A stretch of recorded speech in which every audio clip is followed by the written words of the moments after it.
అదో పేల్గా వెళ్ళిపోవట్లేదు అని. అలాంటి ఫ్లర్టింగ్ చేయమని నేను చెప్పట్లేదు అందరినీ. అదొక ఆనందం, ఒక రేట్ ఆఫ్ ఆనందం అంతే. ఆ ఆనందంలో వెళ్తూ ఉండడమే అంతే. సో ఇప్పుడు ఫ్లర్టింగ్ గురించి ఎలాగో వచ్చింది, కానీ ఇప్పుడున్న జనరేషన్లో ఫ్లర్టింగ్ కానీ లేకపోతే రిలేషన్షిప్ మెయింటెనెన్స్ కానీ మెయింటైన్ చేయడం కానీ అర్థం చేసుకోవడం కానీ చాలా తగ్గిపోయింది. అంటే ఫ్లర్టింగ్ చేయడం అనేది తప్పు కాదు అని నేను ఎందుకు అంటానంటే అమ్మా, అది ఒక రకమైన ఆనందం అంతే. అంటే అందాన్ని ఆస్వాదించడం ఒక ఎత్తు, అనుభవించడం ఒక ఎత్తు.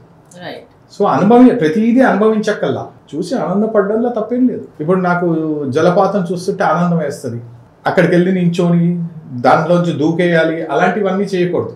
అనుభవించడం అంటే అది. సో ఆ దూకేసి దాంట్లో మనం అనుభవించాల్సిన అవసరం ఏం లేదు, చూసి ఆనందపడడమే ఇప్పుడు నేచర్ అది. రైట్. ఇప్పుడు మీరు మేడంది అంటే జనరల్గా మేము అబ్జర్వ్ చేసినంత వరకు ఎక్కడికి వెళ్ళినా కలిసి వెళ్తారు, కలిసి ప్రోగ్రామ్స్ చేస్తారు, ఈవెన్ ప్రమోషన్స్ కూడా కలిసే చేస్తారు.